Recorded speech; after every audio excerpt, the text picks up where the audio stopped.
So you're thinking about the JVC KW-M780BT because you want that big screen, Apple CarPlay, and a modern look without breaking the bank.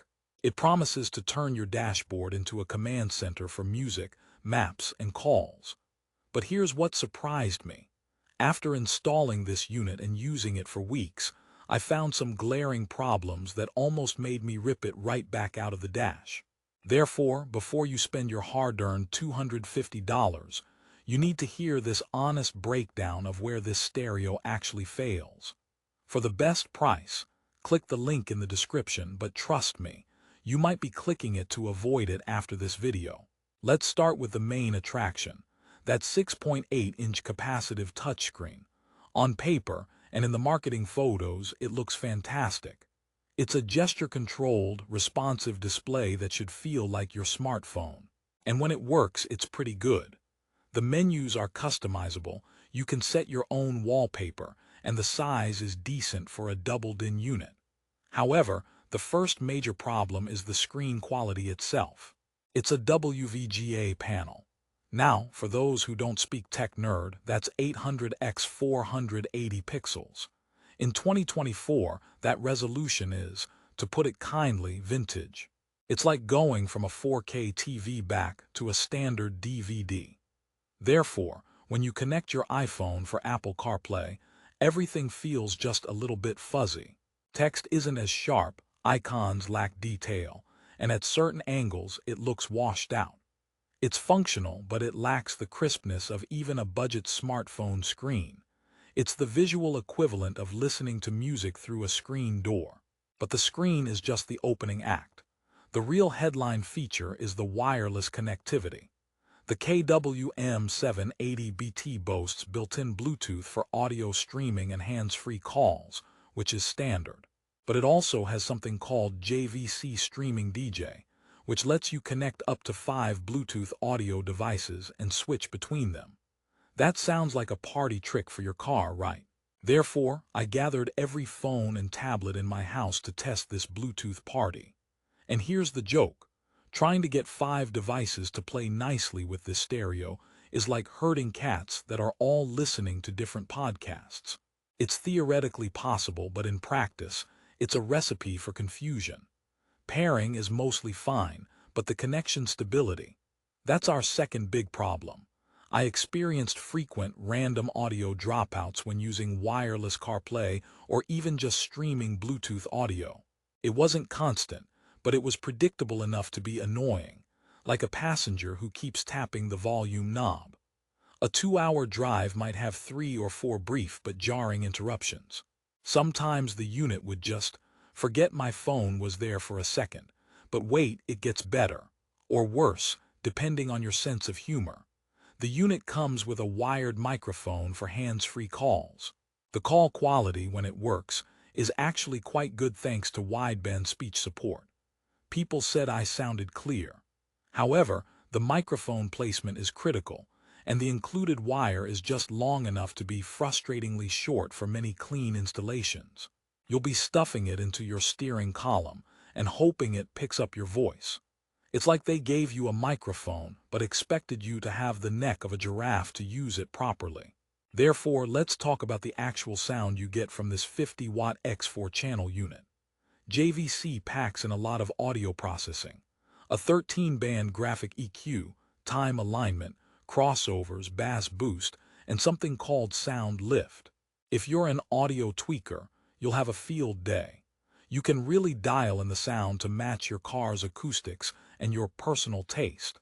The digital track expander does help breathe some life into compressed MP3s. But and this is a huge but, the actual full bandwidth power is 22 watts X4.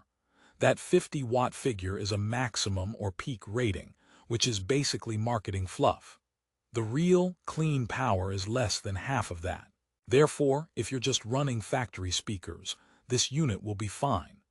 It'll sound better than an old factory radio.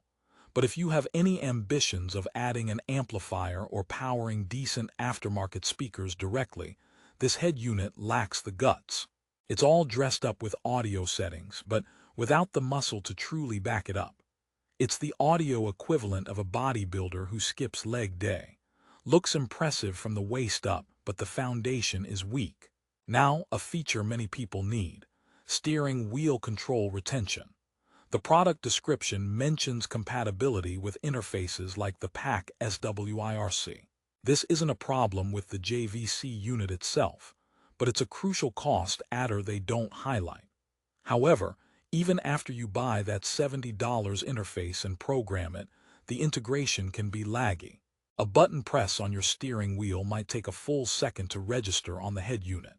In the world of instant gratification, that feels like an eternity.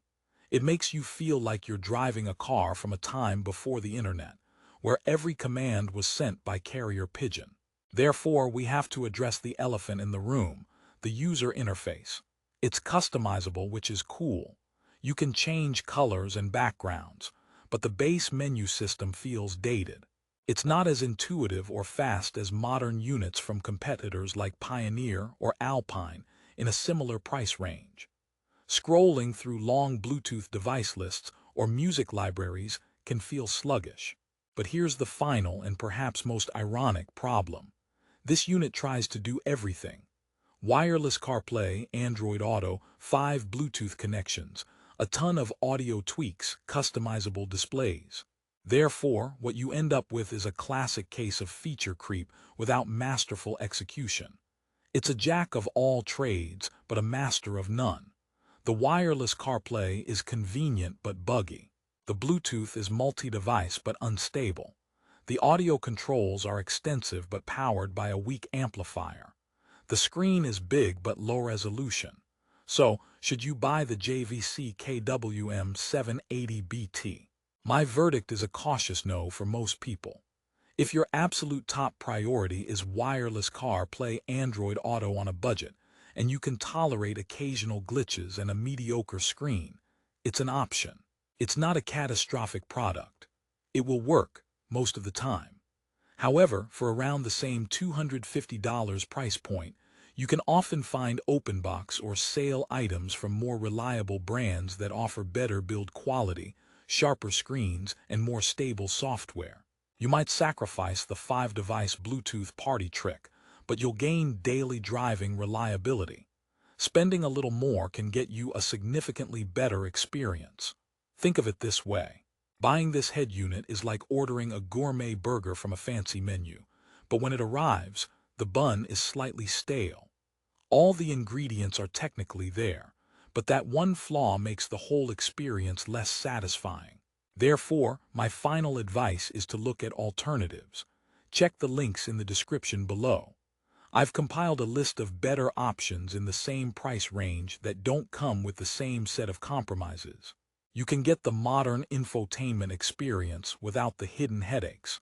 For the absolute best price and to see those better alternatives, click the link in the description right now.